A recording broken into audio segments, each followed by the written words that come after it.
Presentamos 24 tarde.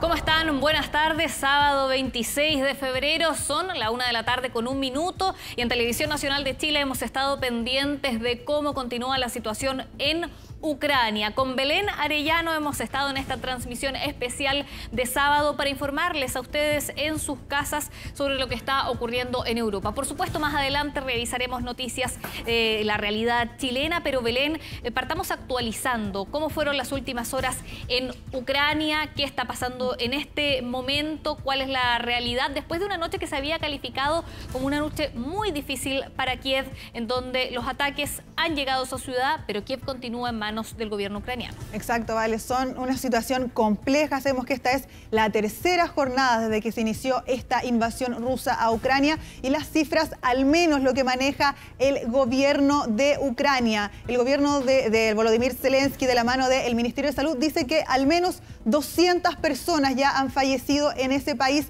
y 3 de ellos serían niños. Eso es lo que maneja hasta el momento el Ministerio de Salud ucraniano, que son cifras, y recordemos, son cifras que probablemente se quedan cortas porque hay mucha gente en distintas partes del país que también ha luchado y que probablemente ha perdido la vida, pero esas cifras no se tienen totalmente actualizadas porque está difícil la conectividad. Ellos están en un conflicto bélico y por eso es que lo que se maneja oficialmente hasta el momento de parte de las autoridades rusas, de las autoridades ucranianas, digo, es 200 personas fallecidas, más de 1.110 heridos, y por parte también de estas autoridades dicen que al menos han abatido a 3.500 soldados rusos. Y lo que decía Paulina antes, la analista internacional que nos ayudaba también a entender este conflicto, justamente es que muchos cuerpos también de rusos están en las calles, se han quedado ahí tirados y se le pidió incluso ayuda a la Cruz Roja para poder retirar estos cuerpos que están ahí en Ucrania, porque sigue la tensión, Vale, aumenta, y sobre todo después ahora de que Rusia dijo que va a enviar más militares a territorio ucraniano. Y vamos revisando las imágenes que estamos mostrándoles a ustedes en sus casas. La pasada noche en Kiev fue absolutamente difícil, hubo ataques, pero la ciudad sigue en manos del gobierno ucraniano. Ha habido una resistencia en ese sentido y de hecho en las primeras horas de la mañana europea el presidente ucraniano Volodymyr Zelensky me envió un video a través de sus redes sociales en donde mostraba que él continuaba en Ucrania, y esto fue tomado también como un mensaje de fortaleza hacia los ucranianos que están viviendo esta situación. Fue una de las noches más difíciles para Kiev, con los enfrentamientos, con los diferentes ataques. Lo comentábamos también en la mañana, Belén. Los ataques no eran solo un punto, eran por el norte, por el sur, por el este, por todos lados de la ciudad estaba siendo atacada. Además, las mismas fuerzas ucranianas destruyeron algunos puentes para impedir el acceso de las fuerzas rusas hacia la ciudad. Y esa es la resistencia que muchos a nivel internacional han aplaudido, ¿vale? Y por eso esta figura heroica de alguna manera del presidente Volodymyr Zelensky, porque Ucrania y los ucranianos siguen defendiendo, han mostrado una resistencia que muchos no se esperaban. Incluso algunos dicen que podría Putin ingresar fácilmente a Ucrania, pero él tampoco se esperaba con esta fortaleza de los ucranianos, que muchos se han quedado en su país para defenderlo, sobre todo los hombres entre 18 y 60 años, pero sabemos que es una situación compleja porque ya vamos en esta tercera jornada de invasión rusa a Ucrania y continúan los ataques, no se han detenido. Rusia habló en un momento de un alto al fuego, pero recordemos, solo si el presidente ucraniano se sentaba a conversar bajo las condiciones rusas, algo que, según informa el Kremlin, no habría sido aprobado, y es por eso que ellos dicen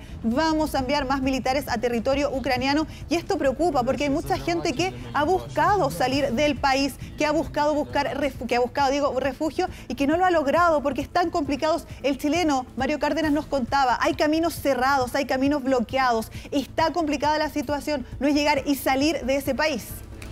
Una situación compleja, tenemos imágenes en vivo también en estos minutos y además Belén también lo informaba. Kiev adelantó el toque de queda, ¿no? Exacto.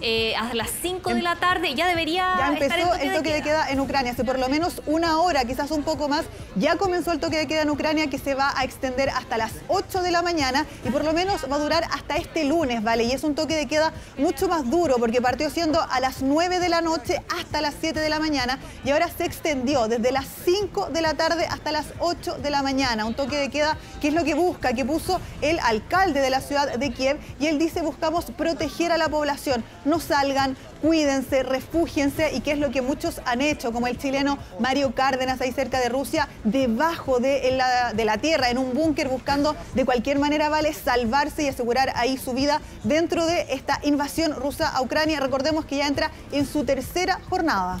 Claro, los ataques se han registrado en Kiev y también en diferentes ciudades de Ucrania, en una jornada en donde hacemos el énfasis en Kiev, la capital, que se encuentra sitiada y que, según las autoridades ucranianas, podría recibir un masivo ataque. Vamos a la nota que preparó Flavia Cordela y Rodrigo Gutiérrez.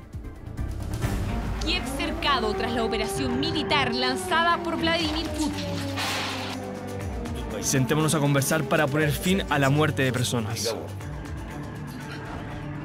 Será más fácil que nos pongamos de acuerdo si toman el poder. Tanques rusos acercándose, militares ucranianos defendiendo la capital bajo el sonido de las sirenas. Ataques en distintos puntos del país. Registros que evidencian la cruda cara de la guerra.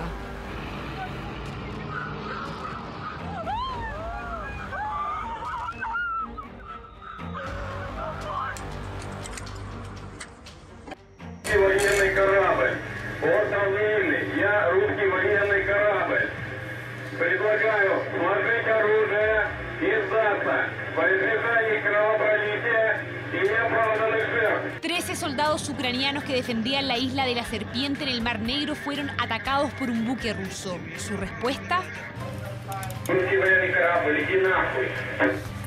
Los 13 murieron tras un ataque de misiles y artillería. Se les entregará una medalla póstuma y se transformaron en verdaderos héroes para Ucrania. La lucha está ocurriendo en todo el territorio de Ucrania. Sentémonos a conversar para poner fin a la muerte de personas. Mientras todo eso pasaba, las horas de ataque seguían transcurriendo. Un colegio bombardeado. De un momento a otro comenzaron a caer muchos fragmentos, así que tuvimos que escapar. Destruyeron la oficina del subdirector y también la sala donde enseñaban geografía. La única intención de ellos fue destruir la escuela y el lugar donde le enseñamos a nuestros hijos. Hospitales también recibieron misiles.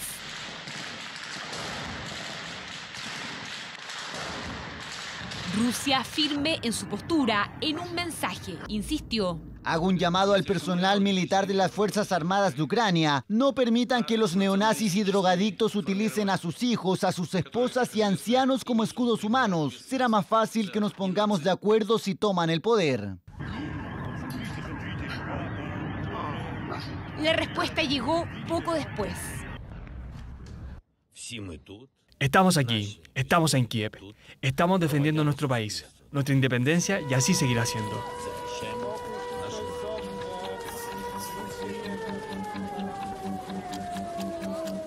Personas corriendo, ciudadanos de Kiev buscando refugio. A las 6 de la mañana mis padres me llamaron desde Kiev. Ellos me dijeron: estalló la guerra. El metro, un día más, volvió a ser el lugar más profundo para esconderse de los misiles. Escenas que se repitieron en otros lugares de Ucrania. Afortunadamente estoy bien. Como pueden ver, ya estoy a salvo. En realidad me voy a quedar cerca de la capital. Así que me voy a quedar junto en un pueblito con mi familia, mi esposa y algunos parientes. Estudiantes de intercambio del Instituto de Medicina se escondieron en el subterráneo de la universidad. Mientras unos buscaban refugio, otros, haciendo caso del llamado de las autoridades ucranianas, se armaron de forma voluntaria. Militares tomaron posición.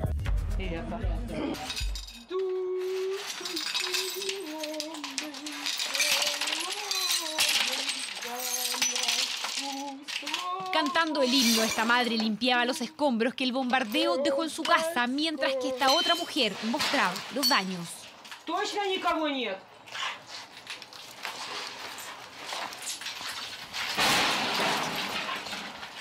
Estaba durmiendo, hubo una fuerte explosión y me lanzaron al pasillo a 3 metros de la habitación. El vidrio se hizo añicos, había sonidos que venían de la calle. Me asusté y empecé a gatear por el suelo. La luz del día dejaba al descubierto el desastre en Kiev y en otros puntos de Ucrania. Casas de civiles destruidas, un barrio residencial sufrió las consecuencias del ataque.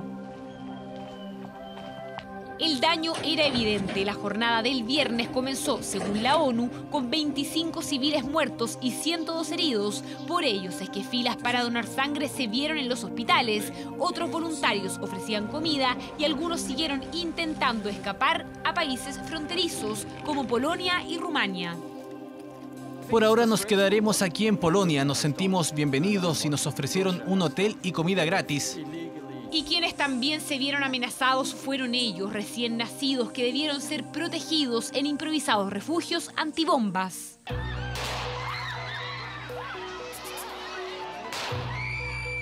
Imágenes de los trenes de Kiev muestran la desesperación, familias dejando sus casas, sus vidas, para así poder escapar, para no ser víctimas de una guerra que piden termine pronto.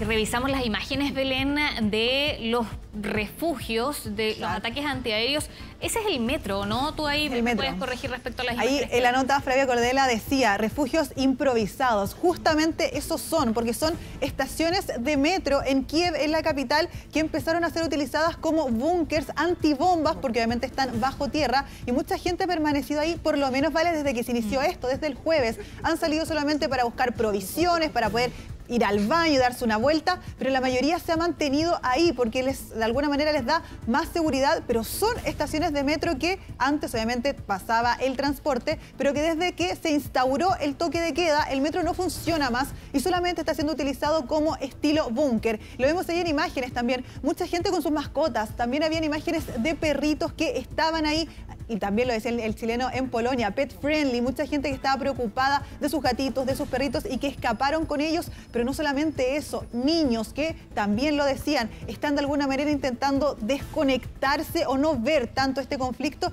¿Y qué estaban haciendo, vale? Pintando. Ahí dentro de esta guerra, dentro de esta invasión ruso-ucraniana, están ahí refugiándose en los búnkers del metro, intentando también de alguna manera desconectarse o no ver todo el desastre que se está generando, sobre todo en la capital, que sabemos que las tropas rusas siguen avanzando y que el objetivo entonces, vale, sería el presidente Volodymyr Zelensky.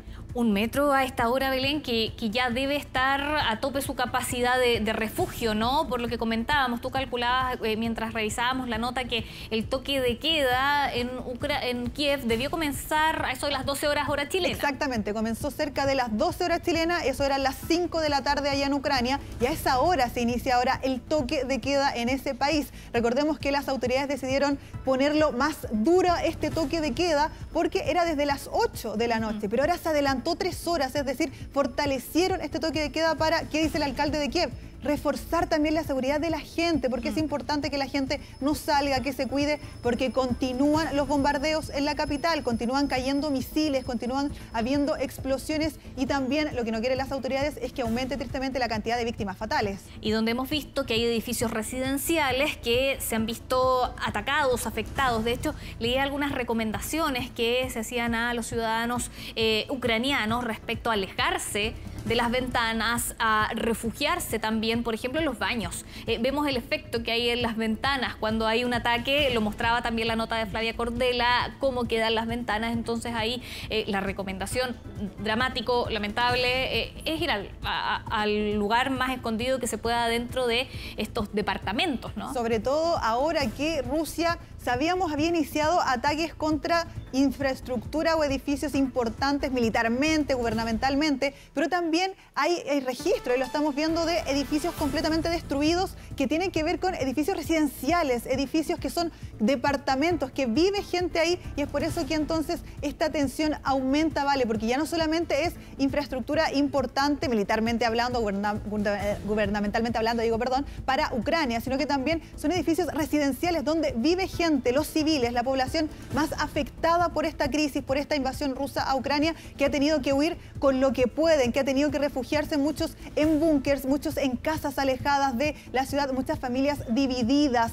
Esta ucraniana Natalie, que nos contaba en la mañana su experiencia, ella tuvo que separarse de su familia, sus padres están en un lugar, ella está en otro lugar, para poder de alguna manera asegurarse, ¿vale?, que no los ataquen, y también ahí poder ellos tener algún tipo de confianza en que van a poder salir también del país dentro de esta crisis que, tristemente, lo que dicen los analistas también es que continúa aumentando y estaría por lo menos ahora lejos de tener un final. Y recordemos, a propósito de las imágenes que estamos revisando de las personas que salen de Ucrania hacia Polonia y hacia Rumania, que las fronteras están abiertas en ese caso, que las personas pueden ir a estos países. Las personas ucranianas obviamente están yendo muchas veces con lo opuesto, con 1 o 2 maletas, dejando sus vidas atrás, sus casas, y nos comentaban desde contactos con Polonia o con Rumania que hay en estos 2 países campañas de solidaridad y llamados a acoger a los ucranianos que están escapando de su país. Lo que nos comentaba Belén también, hay llamados a lugares, a casas que puedan acoger a mascotas, si hay familias o personas que vienen con sus mascotas desde Ucrania. Eso es algo que sobre todo han podido hacer quizás personas que viven más cerca de las fronteras con Rumania o con Polonia, pero hay personas que tienen más dificultad. Nosotros tuvimos un contacto durante la mañana con Mario Cárdenas, él está en la ciudad de Yarkov, Belén, si no me equivoco, así es, de Yarkov, que está más cerca de la frontera con Rusia. Entonces, por ejemplo, él, para llegar a Polonia, tendría que atravesar Ucrania, y eso en este minuto es una situación compleja que podría poner en riesgo la seguridad de él y de su familia. Por lo tanto, ahí en toda Ucrania hay situaciones bastante complejas, pero al menos Polonia y Rumania han abierto sus fronteras y están acogiendo a los ucranianos que están escapando de esta situación de conflicto que no se ha detenido. Y Belén, ya son 3 días, ¿no? 3 días de conflicto que se han desarrollado, y pronto va a caer la noche, pueden empezar nuevamente las situaciones más difíciles. Pero, por ejemplo, el mismo Mario Cárdenas, que está en esta ciudad de Yarkov, cercana a Rusia, nos decía que a las 3 de la tarde comenzaron los bombardeos. Ellos salieron a comprar lo que pudieron. Cuando regresan a eso de las 3 de la tarde, empiezan a sentir ataques, enfrentamientos, lo que sienten ellos desde su refugio, desde su casa. Vale, lo que tú decías ahí es importante, es la población civil apoyando a la población civil, porque son las personas de Polonia, de Rumania. También le habíamos en el contacto con el periodista José Luis Pérez, que estaba en Rumania, y él nos mostraba justamente la gente que va con canastos con comida, por ejemplo, o gente que andaba con carteles que decía: te llevo gratis, te traslado gratis en mi auto. Todo esto, personas comunes y corrientes ayudando a otras personas comunes y corrientes que lo único que quieren es paz, salir de este conflicto, buscar seguridad y no poner en riesgo su vida. Y lo que tú también decías ahí, Vale, de este chileno, Mario Cárdenas, él decía: para yo llegar a Polonia, que es la salida que él tiene a través de la Cancillería, tendría que cruzar todo el país, y en estos momentos eso es prácticamente imposible. Es decir, él tendría que cruzar literalmente todo el territorio ucraniano, desde la frontera con Rusia hacia Polonia, para poder ingresar de alguna manera a ese país y después llegar a Varsovia, algo que en estos momentos él no ve ni siquiera posible. Él dice: hasta consideramos cruzar a Rusia, no pudimos porque mi esposa es ucraniana. Es por eso que la situación está complicada, y con el correr de los minutos se complica aún más, porque todavía está la tensión. Rusia sigue atacando Ucrania, y eso es justamente lo que la comunidad internacional está atenta, que este conflicto de alguna manera desescale, pero tristemente todavía no es lo que estamos viendo, Vale.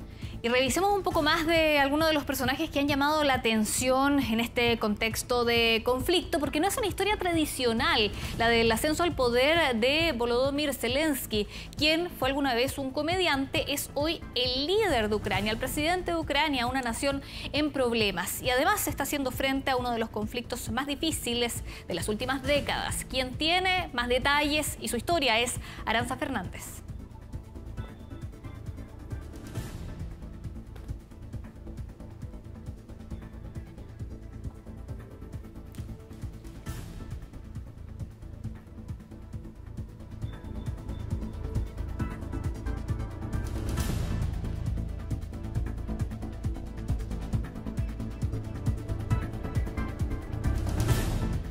Volodymyr Zelensky fue presidente de Ucrania 4 años antes de serlo realmente.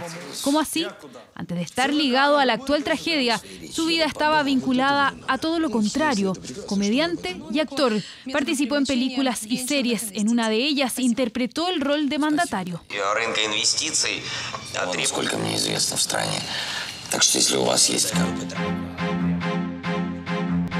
Su historia parece rodeada de casualidades, pero lo cierto es que en este caso la realidad supera con creces a la ficción.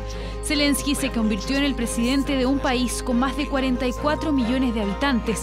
De ellos, más del 70% votó por él. No estamos negociando con ningún partido. Somos gente joven. No vemos hacia el pasado. Vemos solo el futuro de nuestro país. De padres judíos, estudió Derecho, pero finalmente se convirtió en comediante. El nombre que dio vida a la serie televisiva fue el mismo nombre de su partido político con el que ganó y obtuvo el título de 6º presidente de Ucrania. La estabilidad y la gobernabilidad de Ucrania no era la mejor, incluso estaba más bien en una situación de crisis política. Y en ese esquema aparece Zelensky. Representa, por lo tanto, la llegada al poder de una generación distinta, que no tiene una relación directa, por ejemplo, con ese periodo que es la Guerra Fría, y que de alguna manera también quiere responder a la idea de lo que podría ser una mayor autonomía para decidir sobre cuestiones soberanas respecto de Ucrania. Llegó al poder con la promesa de enfrentar la corrupción y poner fin al conflicto con Rusia en el este de su nación.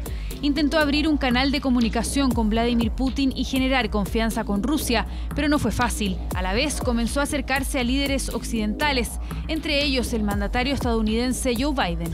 Él pretende acercarse a la Unión Europea en términos de negociar un acuerdo de libre comercio, a establecer una relación comercial y económica y financiera mucho más cercana, y también plantea su intención de sumarse a la OTAN. Su acercamiento a la OTAN provocó el enojo de Putin y fue la llama que terminó de prender la mecha. Las tensiones entre ambos países escalaron hasta desembocar en la invasión de hace 2 días, una situación que puso en jaque al liderazgo de Zelensky, quien por primera vez y bajo una corta carrera política tuvo que hacer frente a uno de los conflictos europeos más complejos desde la Segunda Guerra.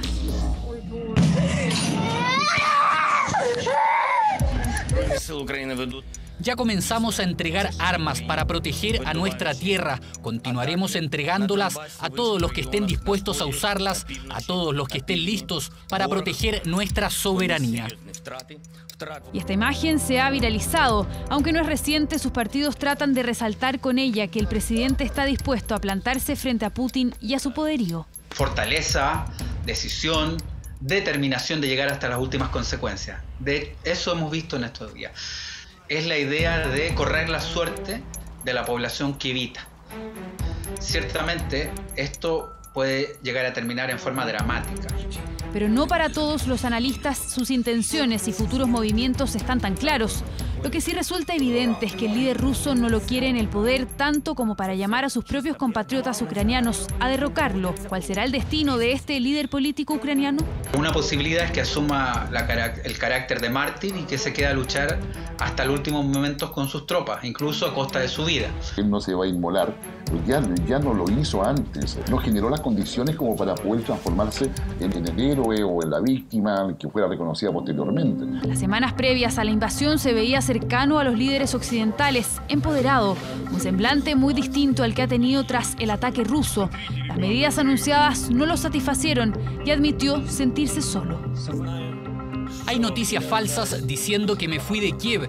Yo me quedaré en la capital con mi gente. Y se lo digo a todos en nuestro país. En este momento se está decidiendo el destino de nuestro estado y estamos solos. Dicen que están con nosotros, pero no están listos para unirnos a la OTAN. Pensaba de que él no tenía que hacer nada porque sus aliados lo iban a defender. Y eso demuestra su ignorancia estratégica respecto a cómo se manejan las relaciones internacionales, que son por los intereses, y no percibió cuáles eran los reales intereses de Europa, de la Unión Europea específicamente, y además de Estados Unidos. Y tanto es así de que frente al inminente ingreso de los rusos, él no prepara al país. Por ahora, el presidente Volodymyr Zelensky insiste en que se mantendrá en Kiev. ¿Cuál será su rol definitivo en este conflicto y en la historia? Es una incógnita que irá resolviéndose con el pasar de los días.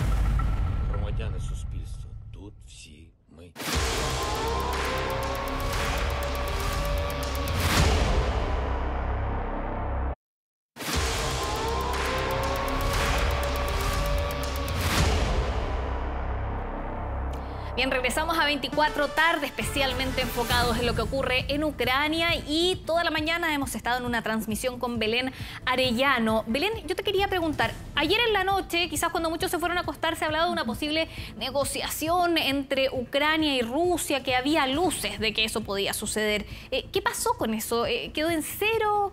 ¿Cómo actualizar esa información? Una negociación que quizás muchos esperaban y que también están atentos, porque recapitulemos qué pasó. Primero es el presidente de Ucrania, Volodymyr Zelensky, quien envía un mensaje al mandatario ruso Vladimir Putin, y lo hace no en cualquier idioma, vale, lo hace en ruso, es decir, en el idioma de este mandatario, y le dice: sentémonos a conversar para evitar que hayan más muertes. Ese es el mensaje claro de Volodymyr Zelensky, que era ayer en la tarde. Después se supo que Rusia había aceptado tener estas conversaciones, estos diálogos, pero había puesto algunas reparos, había puesto algunas circunstancias que tenían que ser en Minsk. Minsk es la capital de Bielorrusia y este país es aliado de Putin, es decir, era entregarle de alguna manera más poder a Rusia dentro de lo que ya tiene, que hemos visto que es una potencia militar, y en comparación con Ucrania es totalmente hasta el triple de poderío militar. En ese contexto, entonces, Vladimir Putin, perfecto, dice, nos podemos sentar a conversar, pero en Minsk, y también se iban a mandar cancilleres, se iban a mandar algún tipo de representante,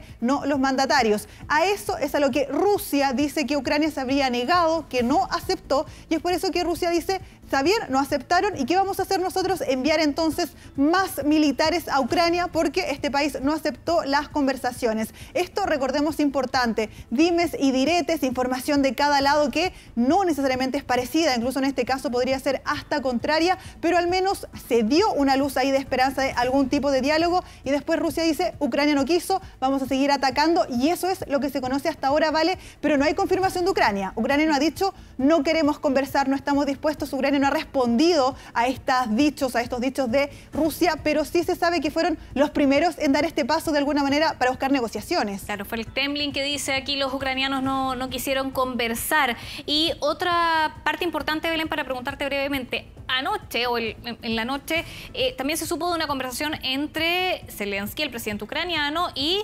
Biden, el presidente de Estados Unidos. 40 minutos duró esa conversación. ¿Cuáles son los resultados de esa conversación? Justamente tuvo el resultado importante de que Estados Unidos le va a dar 350 millones de dólares a Ucrania para apoyarla ahí en la defensa militar.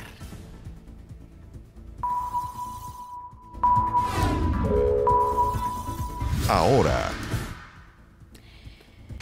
Y nuestros equipos han llegado a Europa, ya te vemos en pantalla. Iván Núñez, tú nos reportas dónde estás y cuáles son las últimas informaciones que nos puedes entregar desde Polonia. Buenas tardes. Sí, nosotros estamos, ¿cómo estás? Buenas tardes, ya casi noche acá en Polonia. Nosotros estamos a pocos kilómetros de la frontera con Ucrania. Contarte que el desplazamiento ha sido bien complejo, hay una altísima presencia militar en Polonia. Buena parte de los refugiados, la gente que ha logrado salir de Ucrania, está haciéndolo precisamente por esta zona. Hemos hablado con un par de militares presentes en las carreteras y nos dicen que formalmente el acceso no está cerrado para llegar hasta Ucrania, pero que es posible que los civiles tengamos dificultades para trasladarnos, cuestión que de todas maneras evidentemente nosotros vamos a realizar. Te cuento que para quienes hemos estado en esta zona, pero no habíamos visto antes tanta presencia militar en los aeropuertos, en las carreteras. Hay una situación de alerta, por supuesto, porque evidentemente es la frontera inmediata después del conflicto mismo, ¿no? Decirte que acá se han visto personas abasteciéndose como no ocurría antes. Hay una sensación de inseguridad creciente. La población civil misma tiene esta misma percepción y te la transmiten, te ven con una cámara y te dicen lo mismo: cuídense, para dónde van, todo lo mismo que ustedes han estado reportando, sobre todo con las hostilidades crecientes, ¿no? Y con esta sensación que ha quedado más bien instalada de que Ucrania ha quedado un poco abandonada a los ojos del resto del mundo, ¿no? Es un sentimiento que también está acá presente en Polonia, en la frontera, que de alguna manera Ucrania está haciéndole frente solo a este conflicto con el gigante ruso. Contarte que nosotros vamos a seguir nuestro desplazamiento en los próximos minutos para intentar llegar precisamente hasta Ucrania. Hay dificultades en las zonas de la carretera, hay mucho vehículo volviendo precisamente desde allí, pero los mismos militares nos han señalado que la frontera no está cerrada. Acá cerca de donde estamos nosotros, los mismos militares nos decían se han sentido algunas detonaciones, pero no en territorio, por supuesto, polaco, sí en la frontera. Recordemos que el ataque ha sido bien masivo durante las primeras horas Valentina, es parte de lo que está ocurriendo a esta hora cuando ya cae la noche acá cerca de la frontera con Ucrania, en Polonia. Sí, el abastecimiento de combustible nos contaba un chileno que vive en Polonia, ¿no? Por lo menos eso nos contaba un chileno que está en Varsovia, mucho más lejos de la frontera, pero nos decía que el abastecimiento de combustible, tú decías que ves a personas también en esa misión de combustible, de alimentos. ¿Cuál es la preocupación que se ve allá? Mira, te voy a mostrar, voy a girar un poco lento. Acá hay una estación de servicio, la van a ver ustedes al fondo.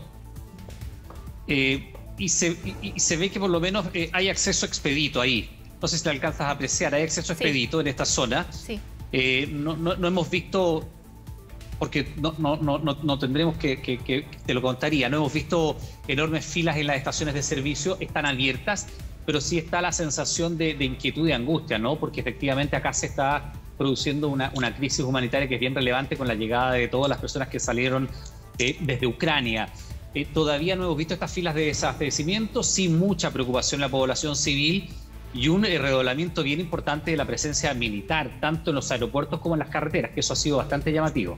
Iván, buenas tardes, te saluda acá Belén Arellano, espero que con Claudia Rojas Belén, ¿cómo estás? Allá hayan llegado bien. Justamente queríamos ahondar en eso que tú decías y también nos contaba el chileno que estaba allá, David Astorga. Ahí está Claudia, por si acaso, estamos aquí trabajando en equipo, que estamos haciendo todos los preparativos técnicos para poder tener las transmisiones a cada rato. Cuéntame, Belén, perdón. Justamente, te queríamos preguntar para ahondar en el tema que tú decías de los militares. ¿Han visto mayor presencia militar en aeropuertos, en otros puntos? ¿Cómo se vive eso? ¿Cómo lo han visto también en otras instituciones, en otros edificios? ¿Han visto militares polacos? Mira, eso te quería comentar porque pasamos por varios países antes de llegar acá a Polonia. No fue un vuelo muy directo porque hay bastantes dificultades con los vuelos y los tránsitos y también es una cosa logística con las vacunas que no son reconocidas en todos los países de la zona Schengen, las vacunas que mayoritariamente tiene la población chilena, que es la vacuna Sinovac. Desde Polonia hacia acá ya tú ves una mayor presencia militar. Yo te diría que en Ámsterdam, que estuvimos antes, no.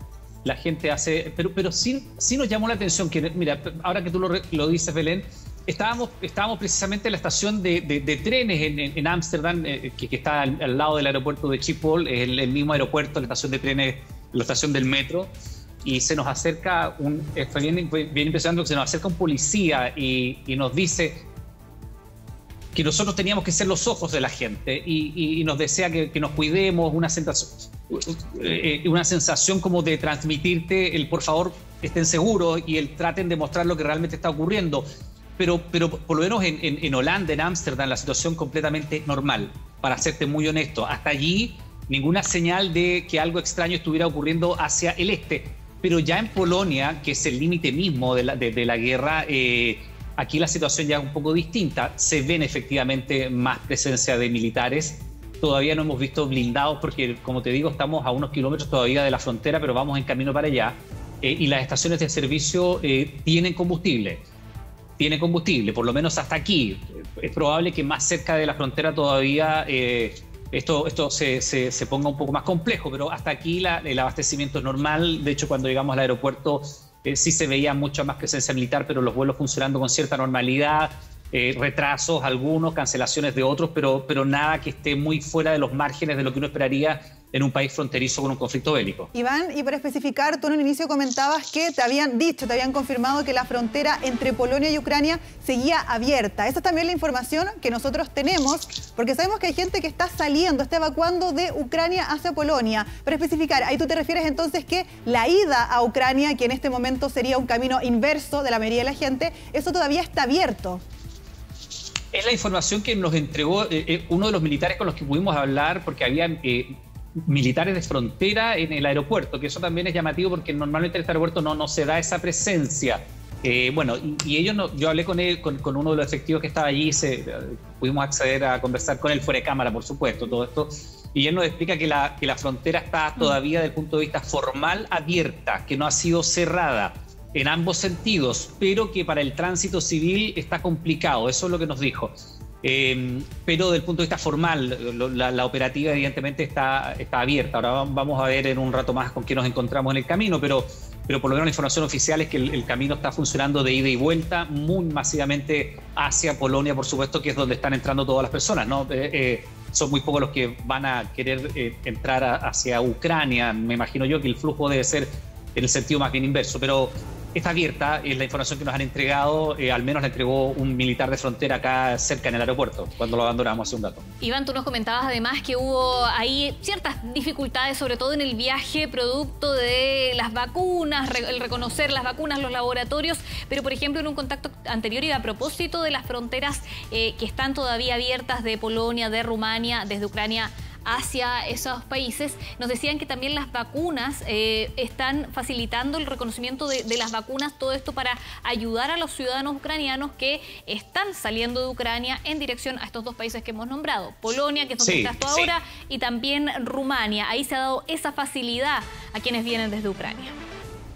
Claro, eso corre para los ciudadanos ucranianos, claro, y es una medida de emergencia que evidentemente tiene razones humanitarias y enhorabuena que así sea. Es una medida para facilitar el éxodo que se va a producir, porque estamos hablando de una crisis humanitaria de proporciones. No, lo otro que te decía yo, un tema más bien administrativo, que tiene que ver con el reconocimiento de algunos países que hacen o no de los esquemas de vacunación diversos que hay hoy día en el mundo. No hay un esquema propiamente tal. No, claro, era para comentar el contraste o esas medidas de emergencia que se están tomando, ¿no?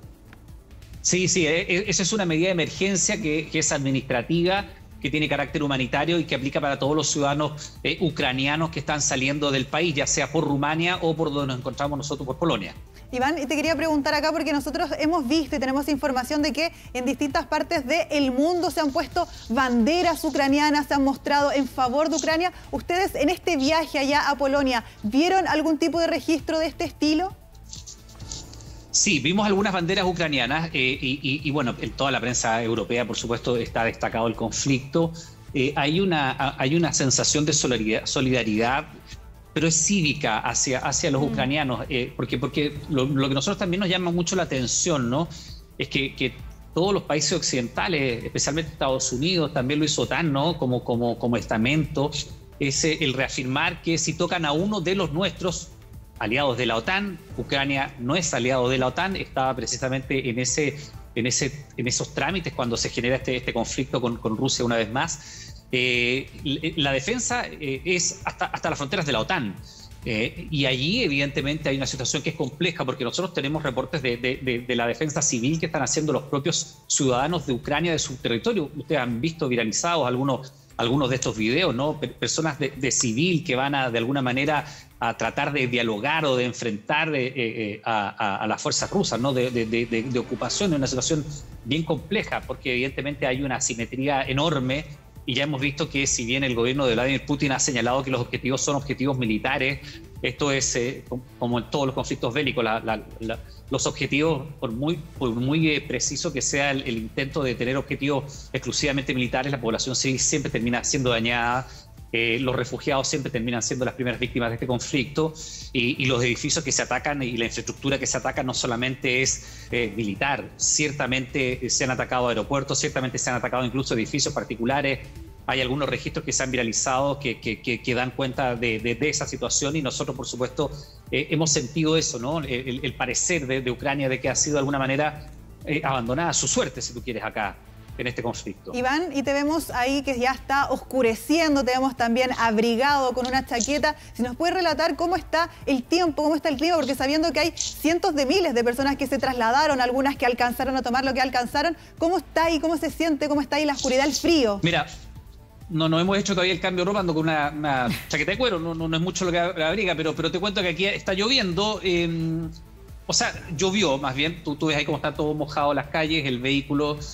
Está bien oscuro el cielo y está helado. Hay una sensación. Cuando aterrizamos hace un rato ya nos decían que había 3 grados. No sé cómo estará ahora, pero la sensación térmica anda por ahí 2 grados o 3. No mucho más que eso, diría yo.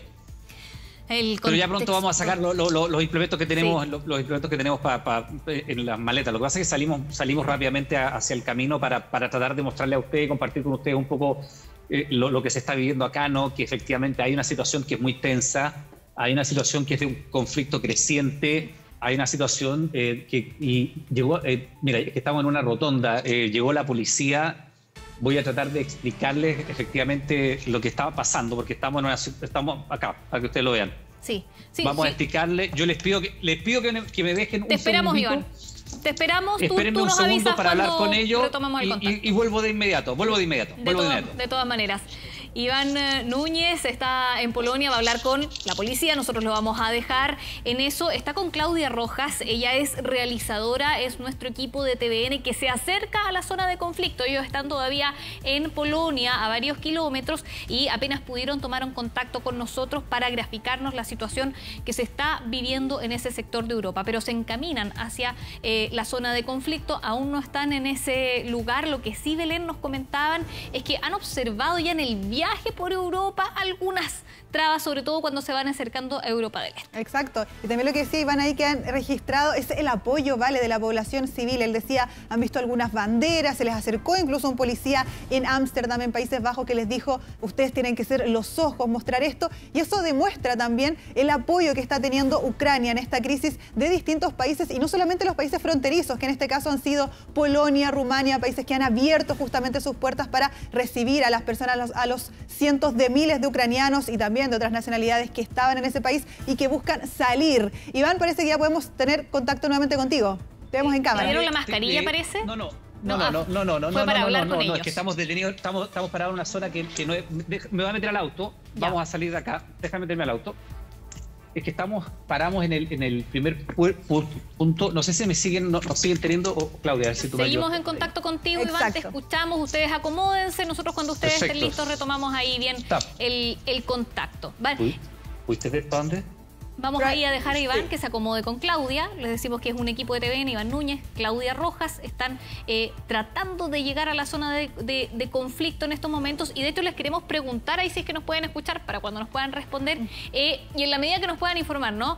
¿Cuáles son los planes que tienen ellos ahora? ¿Cómo se van a acercar a la frontera con Ucrania para entregarnos también todos los reportes e información de esta situación de conflicto que se está viviendo hace 3 días? Belén. Pensando, Vale, sobre todo que lo que se sabe es que los ataques de Rusia a Ucrania se dan principalmente en la noche, se dan en la madrugada. Es por eso que le preguntamos ahí, Iván, qué estaba pasando con el frío, con la noche, lo que tú decías. Después le vamos a preguntar a Iván y a Claudia cuáles son sus planes. En este auto se van a movilizar, van a quizás cruzar con otro equipo de otro canal, de otro país, porque también se sabe que la prensa, por ejemplo, en Ucrania se juntó en una ciudad de Ucrania, en Kiev, se juntó en un hotel, por ejemplo, ¿vale?, para poder trabajar juntos, y ellos decían, si atacan el hotel, entonces de alguna manera se puede entender como un ataque a la prensa, a la libertad de comunicación. Por eso queremos saber ahí cuáles son los planes de Claudia y de Iván para cruzar justamente a Ucrania y para seguir ahí informándonos con todo de este conflicto, de esta invasión rusa a ese territorio.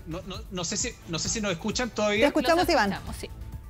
Sí, nosotros vamos ahora en camino hacia el hotel. El policía fue muy gentil, la verdad.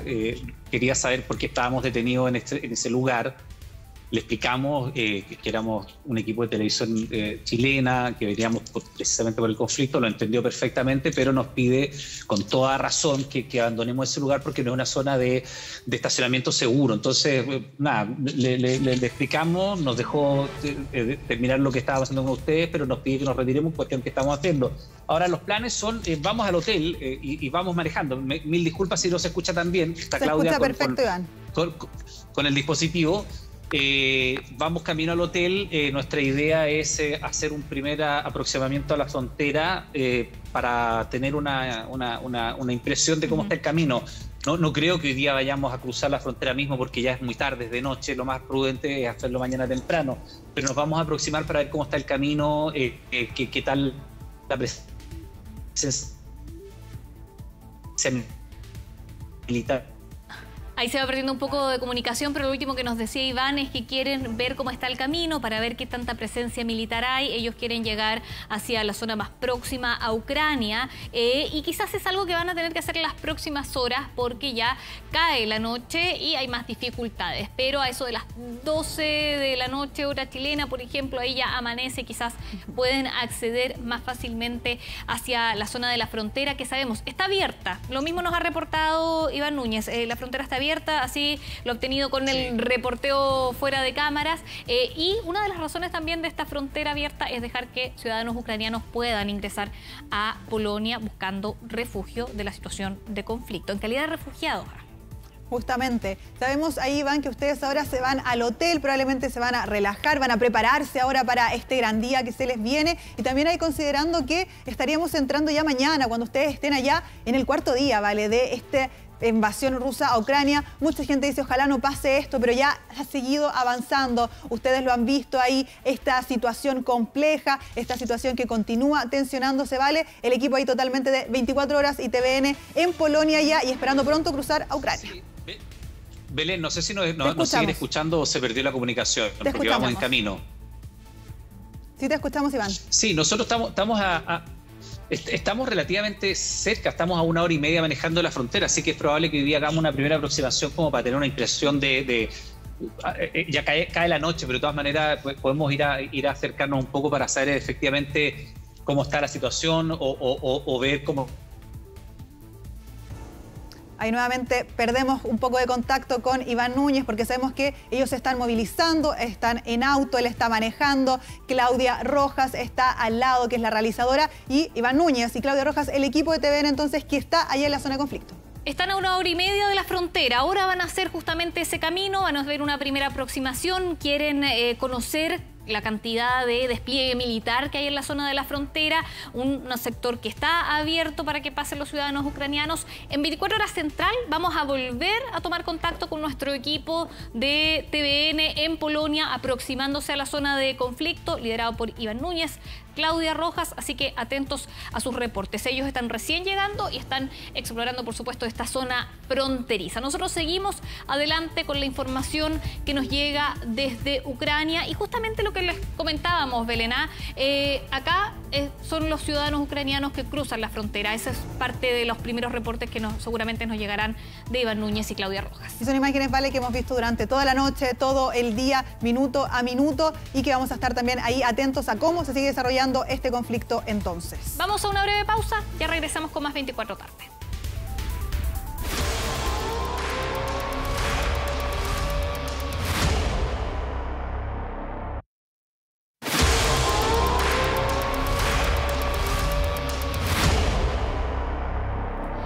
Regresamos a 24 tarde, imágenes que nos llegan de nuestras agencias asociadas internacionales. Esa es la frontera. Durante todo el día nosotros hemos estado en transmisión, toda la mañana había luz de día, ahora ya ha caído la noche en Europa.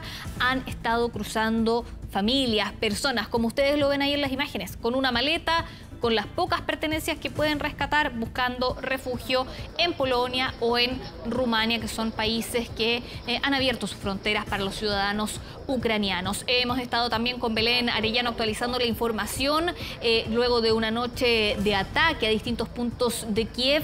Y también, Belén, quería preguntar ¿qué más sanciones están tomando en la comunidad internacional para detener esta invasión de Rusia a Ucrania? Justamente, Vale, tú antes de irnos a la pausa hablábamos de Estados Unidos. También en la mañana comentábamos la conversación que tuvo el presidente ucraniano Zelensky con Biden respecto de esta ayuda de 350 millones de dólares. Y eso también es parte de, algunos dicen, sanciones contra Rusia, porque sabemos que han habido distintos tipos de sanciones. Estados Unidos, Reino Unido, la Unión Europea, que incluso dijo vamos a dar el paquete de sanciones más extrema que hemos dado hasta el momento en la historia de la entidad. Y han sido sanciones más económicas, también diplomáticas. Hemos visto Ucrania cortó totalmente los lazos diplomáticos con Rusia, y otro tipo de sanciones también que se han dado en el mundo civil, por ejemplo en el deporte, también en las artes. Se han cancelado, por ejemplo, la final de la Champions League era en San Petersburgo, en Rusia, ahora va a ser en Francia. El Festival de la Canción Eurovisión, que ha sido bastante popular durante los últimos años y que reúne a varios artistas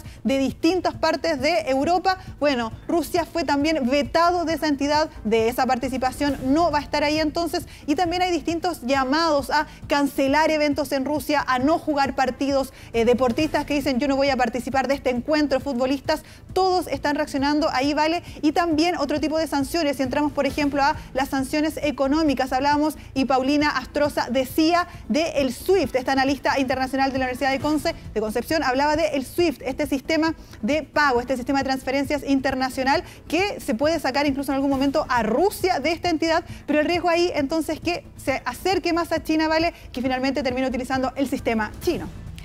Son las 2 de la tarde con 2 minutos, estamos en vivo y ya tomamos contacto con José Luis Pérez, periodista que está en la frontera de Rumania y de Ucrania. José Luis, nuevamente te saludamos, ya habíamos estado en contacto y en un relato en el cual tú nos mostrabas la solidaridad del pueblo rumano hacia los ucranianos. ¿Cómo han estado en las últimas horas? ¿Cómo se han vivido en las últimas horas desde que fue nuestro último contacto?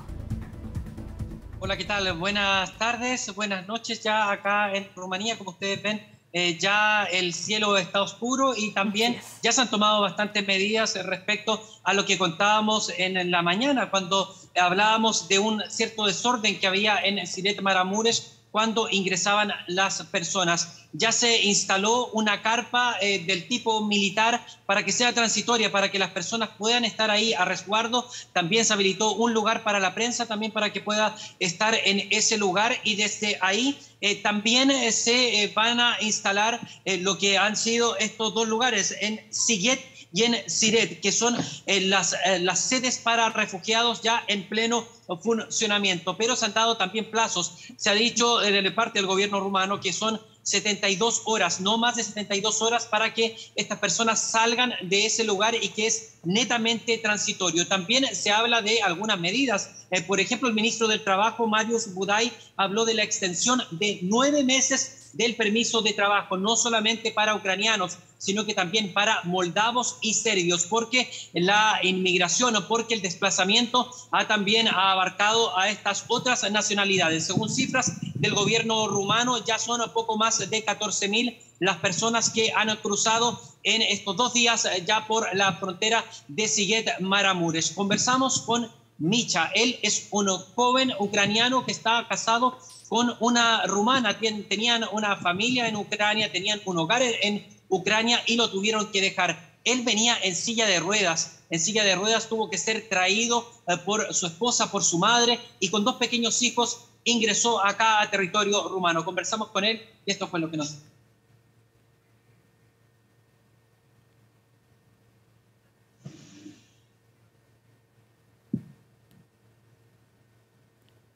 Micha es una de las personas, también Alina, también Ana María, son muchas las personas que han llegado hasta este lugar para poder tener esta ayuda solidaria que no solamente se está manifestando en las personas que llegan hasta este lugar con víveres, también con esta ayuda para tener un lugar en donde puedan alojar, sino que además ha sido el gobierno rumano que ha estado facilitando el traslado de las personas, tal como se está haciendo en Polonia y también como se está haciendo en Hungría. Algo que ha llamado bastante la atención, por lo menos en este país, es cómo han reaccionado también los medios de comunicación, colocando algunas de sus noticias en ucraniano y también poniendo en sus sitios web los números, los contactos de las personas que están dando alojamiento para así facilitar el traslado de las personas. Y una medida de última hora que ha dado el presidente Klaus Iohannis es la suspensión total de vuelos comerciales rusos en territorio rumano. Esa medida es a contar de esta tarde, que ya están prohibidos, cancelados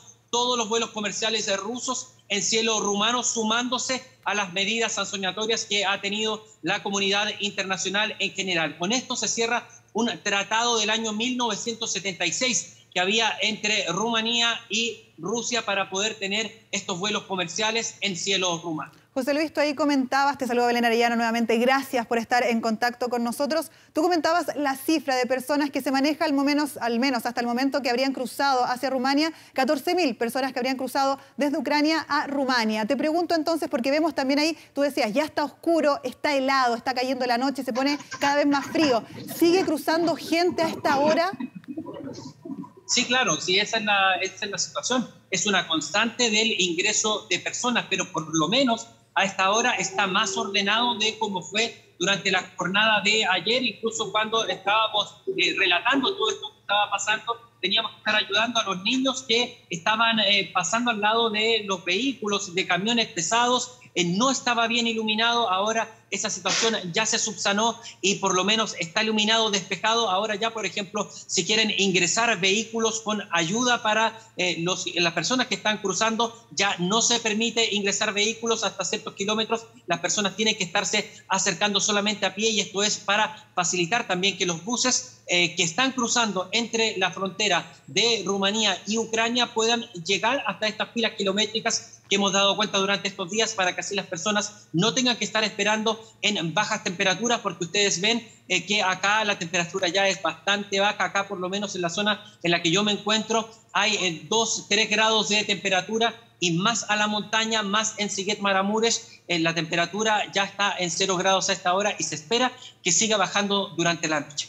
José Luis, y tú nos comentabas además de las muestras de solidaridad desde la población en Rumania hacia los ucranianos, ¿no? En un despacho anterior tú nos mostrabas a personas que llegaban con alimentos, galletas, dulces quizás para los niños para apoyar esta llegada.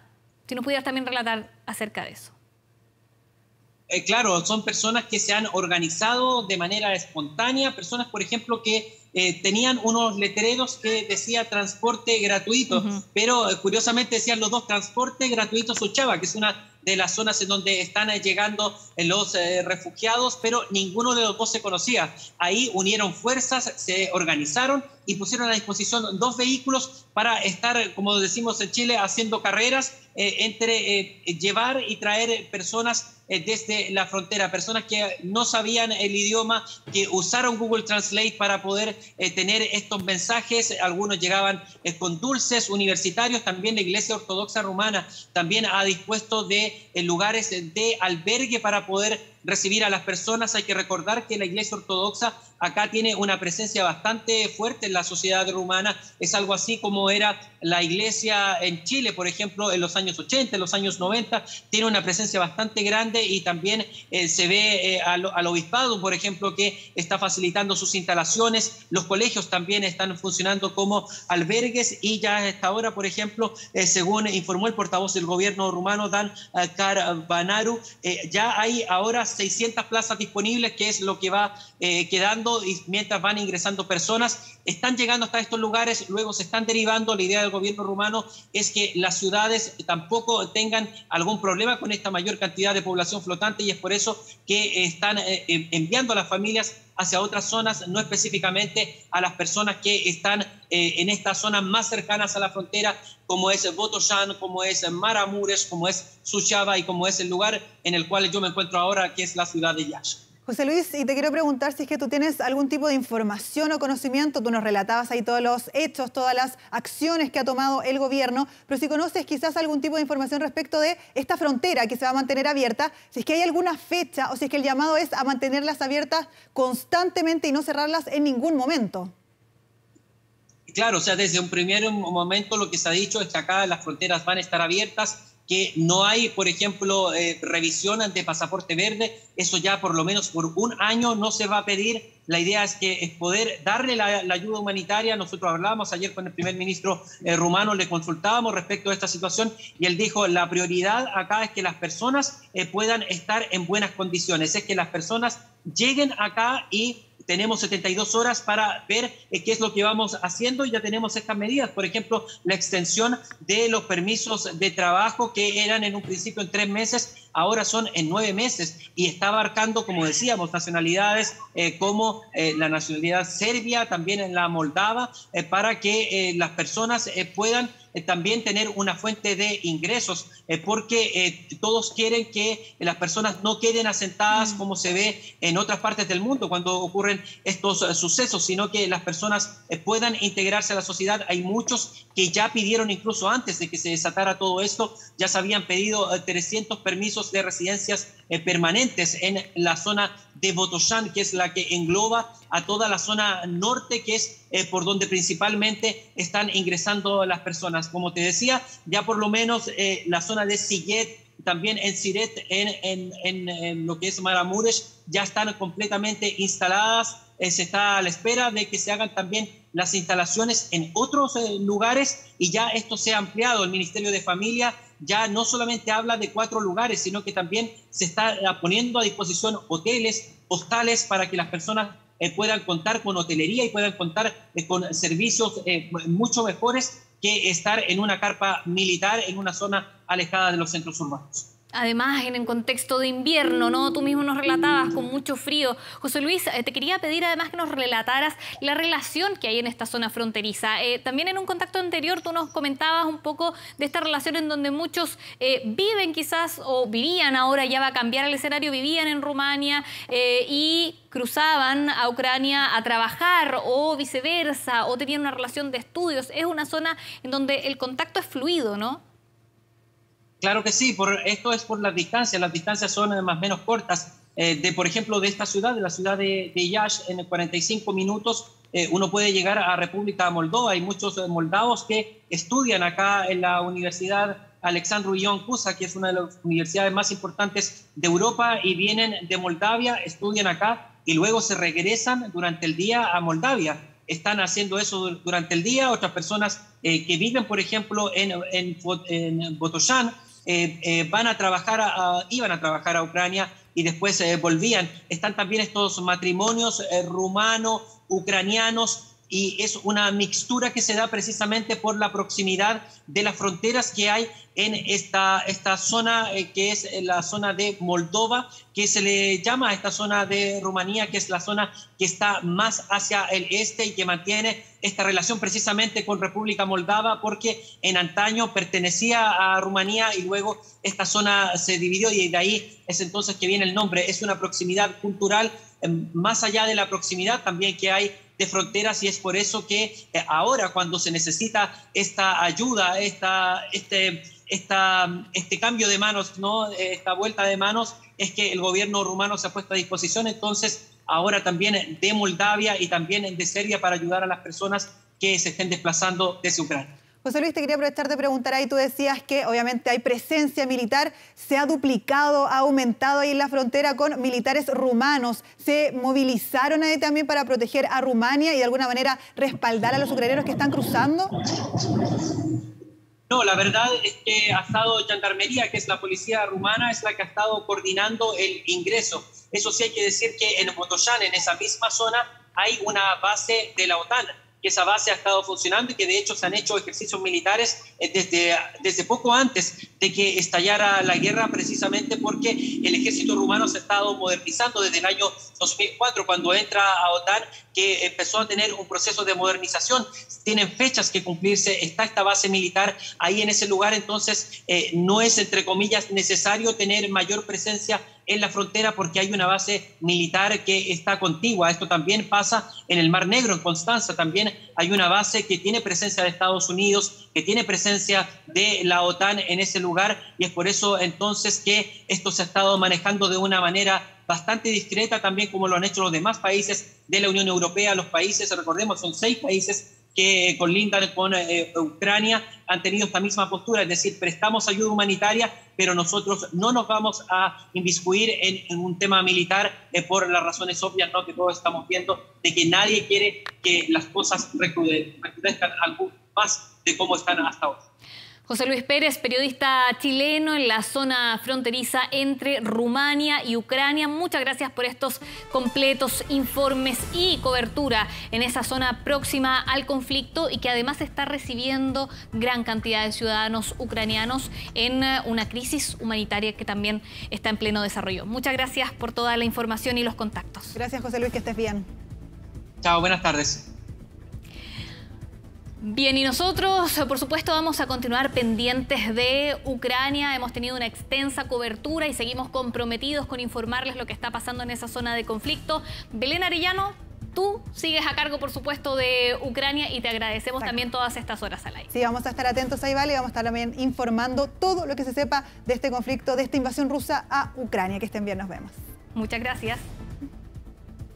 Bien, y nosotros vamos a un corte, si no me equivoco, y ya regresamos con más 24 tarde. No, me dicen que vamos a una nota, así que vamos a una nota respecto a... ¿A qué vamos? ¿Me corrigen? A Chernobyl, porque recordemos que Chernobyl está ahora bajo el dominio ruso y esta situación es clave debido al desastre de 1986, al desastre nuclear. ¿Qué consecuencias tiene que Chernobyl esté bajo el dominio ruso en estos momentos de ocupación rusa en Ucrania? Lo vemos en el siguiente informe. Fue el reactor número 4 el que explotó aquella fatídica madrugada del 26 de abril de 1986. La muerte inmediata de 2 operarios sería solo el inicio de la peor catástrofe en la historia de la energía nuclear, porque en cosa de horas miles de toneladas de sustancias radioactivas fueron expulsadas a la atmósfera en el norte de Ucrania. Todo ocurrió cuando se hacía una prueba de corte de suministro eléctrico. Causó la muerte a cerca de 30.000 personas desde 1986 y afectó a más de 10 millones de europeos. El desastre de Chernobyl provocado por un error humano y que las autoridades de la antigua Unión Soviética intentaron ocultar a su pueblo, hasta que la nube radioactiva se hizo más que evidente en Europa y dejó totalmente inhabitable a la ciudad de Pripyat. Mis amigos y mi marido murieron ahí. Están todos aquí en este monumento. Esto sigue siendo algo muy duro. En 2019, una serie de la cadena norteamericana HBO revivió en detalle la tragedia de Chernobyl y provocó un insospechado boom de turistas, incluso la visita de reconocidos influencers, que no gustó para nada a los familiares de las víctimas. Para mí esto es algo muy delicado y muy doloroso. No entiendo cómo hay gente que compra y vende recuerdos. Me siento abrumada porque han sucedido demasiadas cosas aquí. Ha muerto mucha gente. Este jueves la historia puso nuevamente en el foco y de manera dramática a Chernobyl. Tras su decidido avance por el norte de Ucrania, poco se demoró el ejército ruso en tomar control absoluto de la antigua central nuclear, encendiendo las alarmas en todo el viejo continente. De inmediato el Ministerio del Interior ucraniano advirtió que si los depósitos con restos radioactivos son dañados, el polvo nuclear podría generar consecuencias incalculables en todo su territorio, incluso afectando a más países de la Unión Europea. Irónicamente, hace menos de un año, los gobiernos de Rusia, Ucrania y Bielorrusia se reunieron en la zona para rendir homenaje a las víctimas y exhibieron la estructura metálica móvil más grande del planeta, construida para garantizar la seguridad de los depósitos nucleares durante los próximos 100 años. No queremos errores como estos en el futuro. Nuestros hijos deben recordar este desastre y tomar las decisiones correctas. Ese día, el hoy atormentado presidente de Ucrania manifestó frente a los representantes del gobierno ruso su deseo de que ese territorio sea reconocido como patrimonio de la humanidad. Son al menos 30 kilómetros a la redonda, donde la radiación tardará más de 24.000 años en desaparecer del lugar. Aquí en la planta nuclear de Chernobyl podemos ver consecuencias de la tragedia. Aún llamamos esta área con el nombre de zona de exclusión, lo que significa que no hay vida. Como autoridades tenemos la labor de hacer todo lo posible por revivir este lugar. Paradójicamente, la enorme infraestructura de acero fue financiada con aportes del resto de los países de la Unión Europea, los mismos que hoy ven con terror como la antigua central nuclear ya está en manos de los soldados rusos. Un territorio marcado por la tragedia y que hoy, casi 36 años más tarde, vuelve a resonar en medio de la guerra.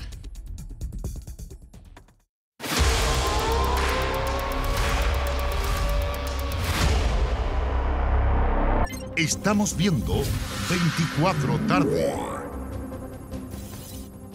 Queda poco para sortear este 0 kilómetro. Carga en Petrobras, 20.000 pesos o más en combustible. Regístrate en petrobras.cl y participa. Bien, regresamos a 24 tarde y es momento de revisar noticias policiales. Vamos a tomar contacto de inmediato con la periodista Carla Rodríguez. Carla, buenas tardes. Hola, ¿cómo estás? Buenas tardes. Sí, revisemos de inmediato lo ocurrido en las últimas horas acá en la región metropolitana y lamentablemente con un nuevo registro de un portonazo. Esta vez en la comuna de San Miguel y vemos precisamente las imágenes porque venía llegando una mujer a eso de las 11:15 de la noche hasta su domicilio cuando 5 delincuentes armados la obligaron a bajar de su vehículo. Los delincuentes, esto ocurrió en calle Octava Avenida, a la altura del 300 aproximadamente, como les decía, en la comuna de San Miguel. Los delincuentes estaban con armas de fuego, la mujer salió rápidamente en búsqueda de ayuda y estos sujetos llegaron en al menos 2 vehículos. Uno de ellos lo dejaron abandonado en el lugar, que revisamos precisamente estas imágenes, y posteriormente el vehículo que robaron a la víctima lo abandonaron al menos 1 cuadra, y todo gracias a la reacción que tuvieron algunos vecinos, quienes, a escuchar los gritos de las víctimas, de inmediato uno de ellos salió detrás de este grupo de delincuentes y en definitiva donde encuentran este auto que fue robado, como les decía, eso de las 11:15 en la comuna de San Miguel. Pero no fue el único vehículo porque también encontraron otro en la comuna de La Cisterna, se produce una persecución, se informa personal de Carabineros y en la comuna de La Cisterna encuentran otro vehículo, un vehículo Mazda, que había sido robado ese mismo día a las 11 de la noche a un hombre en otra comuna de la región metropolitana. Tenemos declaraciones al respecto por parte de Carabineros sobre esta diligencia realizada en el día de ayer. Se encontraba ingresando a su domicilio, es abordada por 5 sujetos a rostro descubierto, eran adolescentes lo que menciona ella, los cuales estaban promovidos con armas de fuego y bueno, le sustraen este vehículo y posteriormente se dan a la fuga. Y estos sujetos al momento de sustraerle este vehículo lo dejan en la vía pública, una cuadra más adelante, bueno, y se da rápidamente alerta a Carabineros y logramos la detención en la comuna de La Cisterna. Sí, se logra la detención de uno de los presuntos participantes. Eso va a tener que ser cotejado por parte de Carabineros y también por parte del Ministerio Público, de un adolescente de 17 años que se encontraba al interior de otro vehículo, que es el que le contaba, el vehículo Mazda, que había sido robado a eso de las 11 de la noche en Avenida Departamental. Y ese adolescente de 17 años, como les decía, hasta el momento está por receptación por estar al interior de este vehículo robado y se está investigando si participó entonces en este violento portonazo que sufrió esta mujer a eso de las 11:15 de la noche cuando iba llegando hasta su domicilio. Domicilio donde, como les comentaba, a raíz de los gritos de tanto de los delincuentes como de la víctima, alertó a los vecinos, quienes salieron de inmediato a socorrerla y gracias a eso uno de ellos, que salió detrás de estos delincuentes, abandonaron el vehículo de ella y lograron encontrar entonces todos sus artículos personales, su cartera, celulares y todo lo que estaban. No se llevaron nada desde el interior de este vehículo. Tenemos declaraciones también de testigos de este portonazo. Los vi que los tipos arrancaron derecho y le digo al César, le digo yo, ¿sabes qué? Allá van los tipos y en la otra cuadra, en la cuarta, vi yo que se bajó el tipo, yo lo que pensé que iban a hacer oportunazo a otro auto seguramente, pero dejaron botado el auto ahí. Hay declaraciones entonces de una vecina quien manifiesta que gracias a la coordinación, a estos grupos de WhatsApp que tienen ellos, entonces lograron salir en ayuda de esta mujer que iba llegando a su domicilio y se encuentra entonces con este delito, sufre este portonazo, un delito que ya los hemos comentado en 24 Horas Central y en nuestras distintas plataformas, delitos de robos violentos a vehículos que han ido en aumento lamentablemente en lo que va de este año con un 58% de alza a diferencia del año 2021 hasta la misma fecha.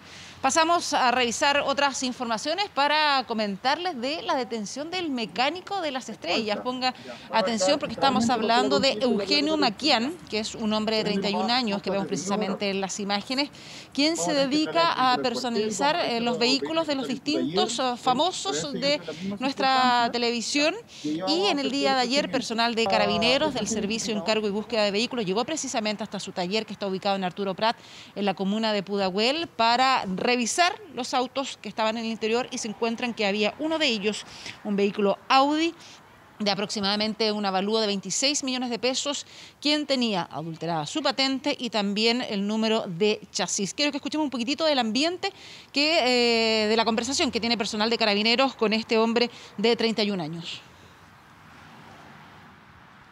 Esta serie identificadora que está acá es falsa. Ya. Fue fabricada artesanalmente para hacerla coincidir con la placa patente. Ya. Por ende, tú estás detenido ahora. Vamos a tener que trasladar el vehículo al cuartel, vamos a revisar los vehículos que están en tu taller, sí, para ver si hay otro en la misma circunstancia. Ya. Y ahí vamos a hacer todo el procedimiento. Esta serie identificadora que está acá es falsa. Ahí teníamos entonces las declaraciones o cuando Carabineros notifica a Eugenio Maquián, de 31 años, de que el vehículo que era de su propiedad se encontraba adulterado, tanto sus patentes como también el número de chasis que queda registrado en el sector que estamos viendo precisamente en las imágenes. Estamos hablando de Autos León, él es el dueño de este taller mecánico y, como les decía, trabaja para distintos personas del mundo de la la televisión de nuestro país, modificando y cambiando la visión que tienen los vehículos de ellos es bastante conocido. Tenemos declaraciones por parte de Carabineros sobre la detención de este hombre de 31 años que tiene antecedentes por apropiación indebida y también por porte de arma de fuego. Esta unidad especializada concurrió a la comuna de Pudahuel, específicamente en taller automotriz, en donde se recupera un vehículo marca Audi, modelo Q2, el cual había sido sustraído por medio de un delito de robo con intimidación, ocurrido en el mes de mayo del año 2021. A su vez, se logró la detención por el delito de receptación de la persona encargada de este taller automotriz. Hay entonces declaraciones por parte de Carabineros sobre la detención de este hombre de 31 años, que como lo decía el funcionario era un vehículo que había sido robado, un robo con intimidación de mayo del año 2021 y que tenía entonces sus números de chasis y patente adulteradas. Por decisión del Ministerio Público, esta persona que había sido detenida por receptación solamente entonces quedó apercibido. Es decir, que en cualquier momento va a ser citado por el Ministerio Público para entrega de explicaciones de cómo obtuvo entonces este vehículo Audi. Los detalles de estas y otras informaciones policiales, por supuesto, en nuestras distintas plataformas, y si la noticia lo merita, retomamos el contacto en cualquier minuto. De todas maneras, muchas gracias, Carla. Buenas tardes. Buenas tardes. Y continuamos revisando noticias policiales. Les contamos que el empresario Pedro Carrión fue descuartizado en Santiago y posteriormente enterrado en una casa en Quintero. Hasta ahora la PDI ha capturado a 2 de los involucrados, pero la familia apunta a más responsables de este crimen. 46 años tenía Pedro Carrión cuando su familia le perdió el rastro. El empresario dedicado al rubro de las carnes apareció muerto este jueves en una casa de Quintero.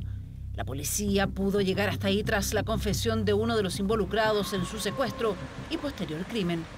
Él declaró, está confeso, dio detalles cómo ocurrió los hechos.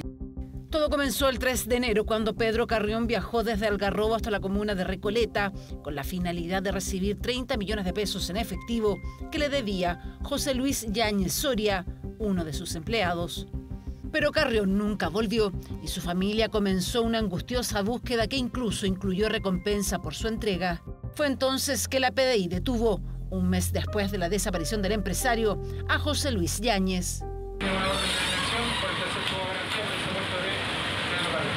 Yáñez, junto a otras personas, habrían estado al menos 6 minutos con Pedro Carrión en la comuna de Recoleta, desde ahí a la comuna del Bosque, hasta este lugar donde operaba una carnicería. Acá el empresario habría sido descuartizado. Lo cortaron a pedazos todos estos traicioneros, estos judas que mi hermano les dio de comer, mi hermano les dio cuánto no les dio y le pegaron la terriblemente traición. Aquellos que lo traicionaron habrían sido amigos y socios del empresario. Todo, dice la familia, por dinero. A ellos los mandaron, sino que a él le servía que mi papá desapareciera, sino por su deuda. Obviamente que por su deuda, pero a ellos los mandaron. Aquí hay algo más, de más atrás. O sea, por otra empresa, por algo que vale más plata, más poder, ¿me entiendes? No es como que es por esa deuda de 30 millones a mi papá lo mataron porque el José Luis le debía más de 100 millones a mi papá, porque ya se había hecho autorrobos de 70 y mi papá le volvió a pasar otro camión. Pero José Luis Yáñez habría sido ayudado por un empleado de él, Pablo Solís, detenido este jueves por la PDI y quien confesó el crimen y el lugar donde enterraron a Carrión. Habría sido uno de los autores materiales, quien después trasladó el cuerpo hasta la región de Valparaíso, donde procedió a enterrarlo en un patio de un inmueble. Cuerpo que fue trasladado hasta el Servicio Médico Legal de Quillota y donde se confirmó la identidad del empresario. Hemos tenido varios antecedentes. Sabemos que hay participación de otras personas, nosotros seguimos en la investigación. Es por ello que el Ministerio Público solicitó hasta el domingo la formalización de cargos en contra de Pablo Solís. El cuerpo de Pedro Carrión fue entregado este viernes y trasladado hasta Algarrobo y posteriormente a Santiago para sus funerales.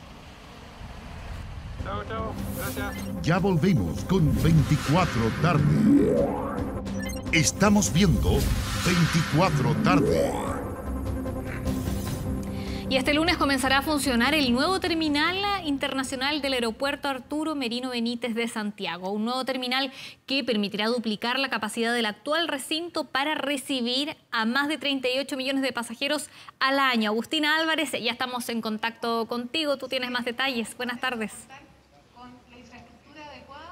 ¿Cómo estás, Vale? Muy buenas tardes. Claro, hace pocos minutos nada más es que el presidente de la República, Sebastián Piñera, se encontraba precisamente en este lugar a las afueras del Aeropuerto Internacional Arturo Merino Benítez para cortar la cinta, para destapar la placa y dar inicio entonces a lo que será a partir de este lunes 28 de febrero la llegada de los primeros pasajeros internacionales a nuestro país a través de precisamente el aeropuerto que se encuentra a mi espalda, el aeropuerto T2, un aeropuerto que demoró más de 6 años en ser construido y que finalmente, a partir de este lunes, como lo comentábamos, entonces comienza a funcionar para todos los pasajeros. A ver, para dar algunos detalles nada más sobre cómo va a funcionar este aeropuerto y cuáles son las características que tiene, bueno, hay que destacarlo, unas palabras que fueron dichas por el presidente Sebastián Piñera en cuanto a que este es el aeropuerto más moderno, no solamente de Sudamérica, sino de gran parte del planeta, en donde también cuenta con diferentes elementos, diferentes artículos que hacen que este aeropuerto de alguna u otra forma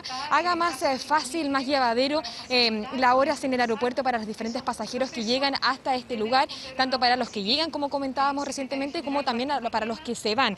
Destacar que también con la ampliación de este terminal, del T2, como habíamos nombrado anteriormente, la capacidad del aeropuerto se duplica, es decir, si antes pasaban 16 millones de personas, ahora pueden llegar a pasar de 38 millones de personas por este aeropuerto. Entre las características a destacar, por ejemplo, cuenta con más de 100 módulos de aduanas sanitarias, 96 kioscos de check-in, además de más casetas de PDI y para las salidas de pasajeros. El presidente Sebastián Piñera lo decía, antiguamente era un privilegio poder volar en las diferentes líneas aéreas, sin embargo, hoy es una necesidad en donde, debido a esta, porque las personas necesitan trabajar, viajar a otros países, ir a otras regiones, también está la necesidad de agrandar y modernizar este aeropuerto. Pasamos a escuchar sus declaraciones.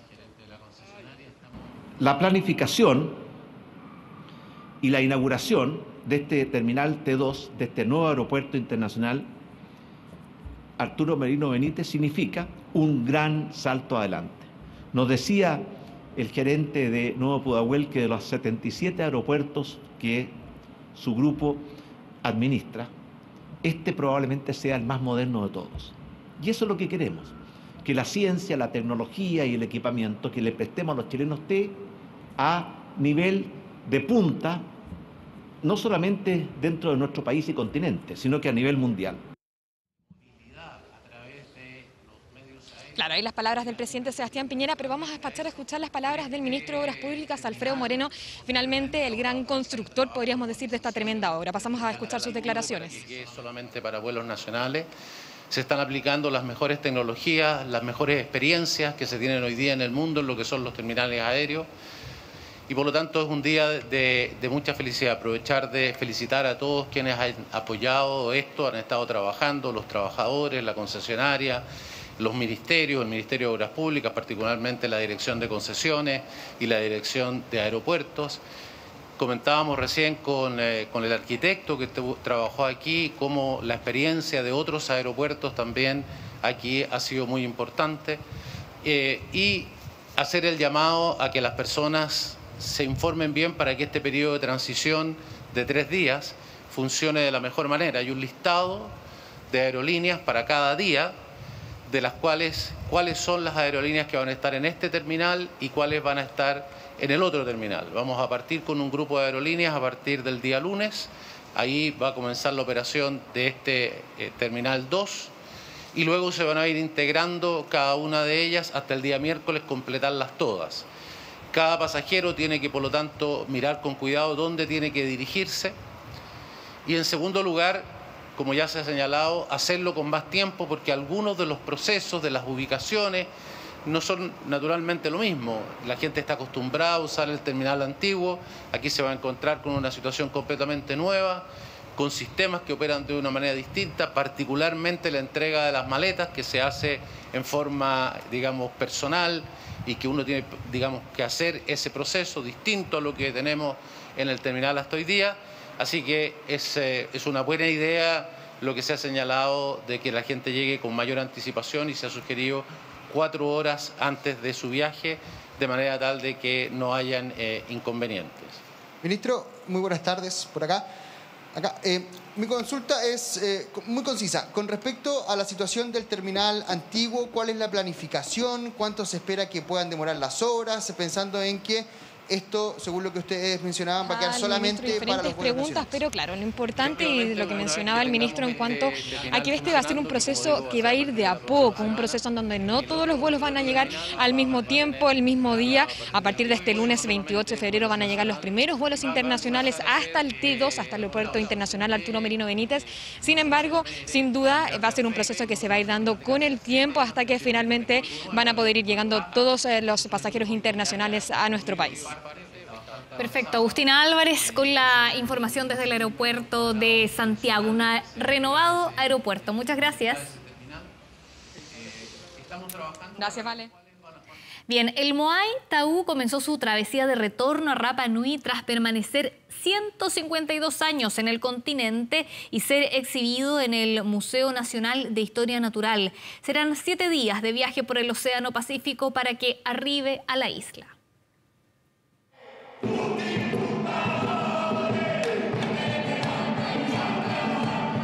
Bailaron en honor al Moai Tau, ritual que honra este ceremonioso símbolo para el pueblo Rapa Nui que tras 152 años retorna a la isla. De fondo una imponente mirada y este apretón de manos sellaba el destino de esta figura de piedra volcánica que pesa casi 1 tonelada y que hoy comenzará una larga travesía desde la capital a la ínsula. Para nosotros, para el pueblo Rapa Nui, es fundamental que vuelva este Moai, ya que es una de las tantas piezas que está afuera, en Europa y en todas partes.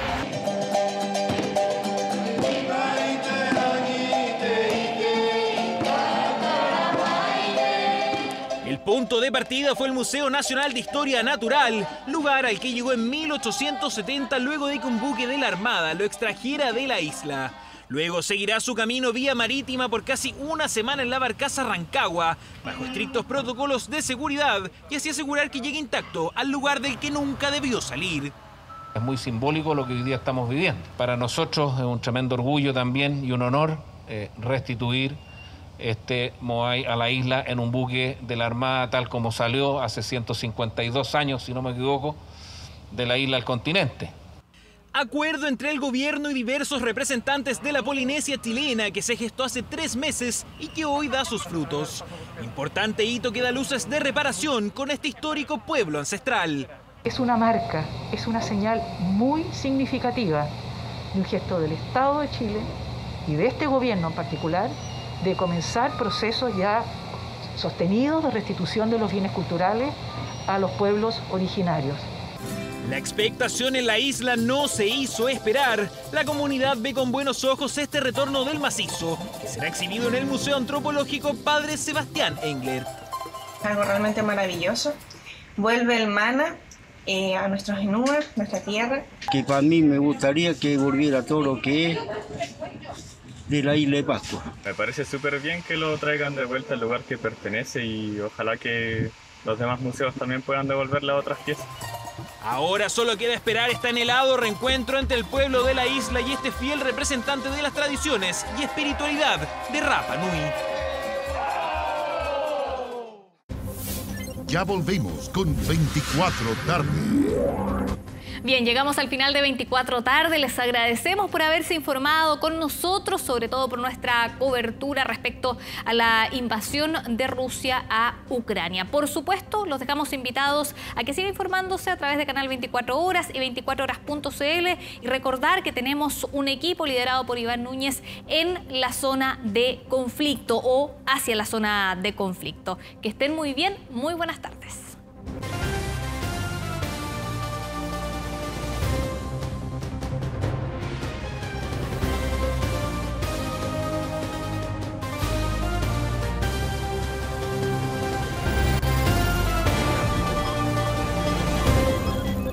Hemos presentado 24 tarde.